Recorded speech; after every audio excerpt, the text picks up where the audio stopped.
Hello everyone, welcome to Jargus Ranger Review. This time we'll be looking at the 7th episode of Power Rangers Ninja Steel, Hack Attack. And this is the last of the episodes introducing us to all the traits of our new Rangers, with one dedicated to our Pink Ranger, Sarah. And this is a bit of a fun one.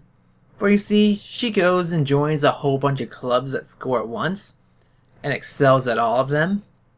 However, when a monster does attack during these activities, this one is called Hack Track.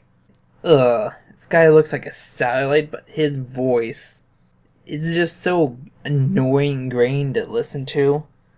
I just hated that he had so much time in this episode because I don't like the sound of it. Anyway, his gimmick is that he can absorb technology and enhance his abilities. And during the fight, Sarah just vanishes and turns into a metal ball, which he takes and runs off. But when he returned to the base, she's right there, because it turns out that she created a holographic clones of herself with those balls, and she was controlling them from inside the base. Oh, and she was doing all those calls at once just so it would look good on a college application. And at first she thinks, nah, it'll be fine, no problem. Really, if she does any sort of club, it should be like some sort of engineering. She seems pretty good at it. I mean, she made her own hoverboard in the first episode. I mean, that seems way more her style than camping. That seems way more her style than camping or archery or track. Though if they are clones based on her own ability, she was a pretty good runner, faster than Brody. But really, why does she need clones? She's a ninja. Jujutsu Kagebushin no Jitsu. Anyway, more on topic. Hack Track enhances it to make giant clones of Galvanax. Well, crap, we're in trouble. And here's one thing, they call them holographs, but they can interact with the physical world completely naturally, to the point where these Galvanax clones can blow up buildings, and Sarah can play chess and put up tents and fire arrows. It's like frickin' Yu-Gi-Oh! Where the holograph monsters can create gusts of winds and knock people over. Anyway, back on topic. Anyway, the Rangers have no way of damaging these giant clone monsters of Galvanax. I don't know why they don't summon the Zords to fight them. I mean, that's what they usually do against giants, but nope, they're doing it from the ground. Sarah has 4 clones trying to help her, but they're just driving her nuts. But then Mick comes in, and he all has a bunch of instruments strapped to him like he's freaking Bert from Mary Poppins. And he's doing them all terribly. And when he asks her for help, she's like, no, you have to focus on one thing and get good at it, instead of doing a bunch of things terribly. And then she learns her lesson. And of course Mick is smirking the whole time because he did that entirely on purpose to teach her that lesson. So she deactivates the clones, and then she figures out, yeah, Hack Track likes technology, eh? Alright, then we'll give him one. So she joins the battle, this time with a gold ball. And she's saying out loud, I've perfected the hollow device. Don't let him get it, or it'll be trouble. So of course Hack Track overhears it, and he snatches it from them right away. But when he absorbs it, turns out it was trapped by Sarah because it was filled with malware. So it was basically a honeypot she made for him. That was pretty nice. Very clever, I like it.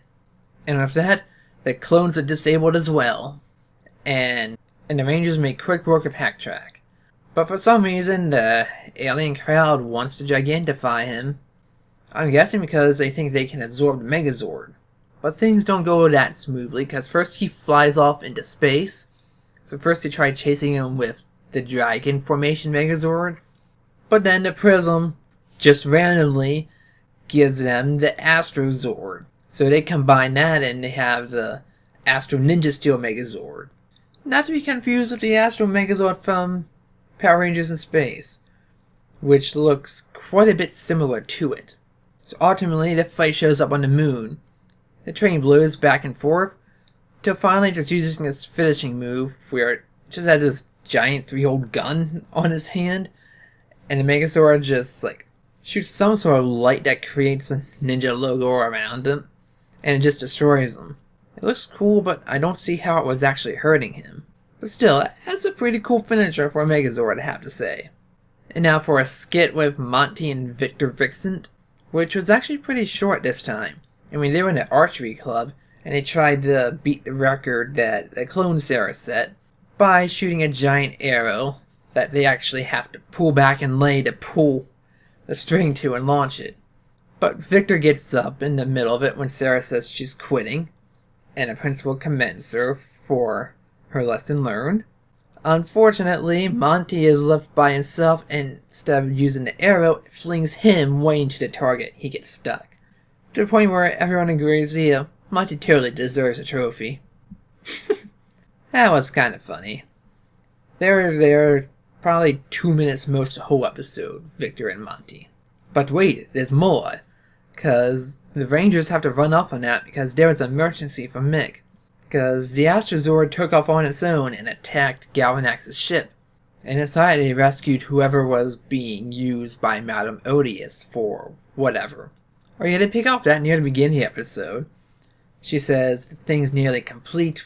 I'll show you where you like garbage when it's done. Unfortunately, he jumps out and becomes the Gold Ranger. And when he lands, it's in the middle of the city, so people are staring. But he emerges from the ship as the Gold Ranger. Everyone thinks it's a UFO, and he just runs off. And everyone's like, whoa, it's the Gold Ranger. Where'd he come from? Nobody knows. I still have my suspicion that it's Aiden, but we'll find out next episode, because that's where this one ends. Overall, this was a nice episode. I mean, the ending just came out of nowhere. It was a great twist and a good cliffhanger. The story taught a good lesson. It's actually a good lesson for the older kids more than the younger ones. Because it's usually right when they hit teenagers, the ones that are serious about the future try doing too much at once. It also might be good for parents too, who try to make their kids do too many activities. So maybe it's a good lesson all around for anyone to learn. Because sometimes even I have trouble with that. So definitely a good middle episode plot.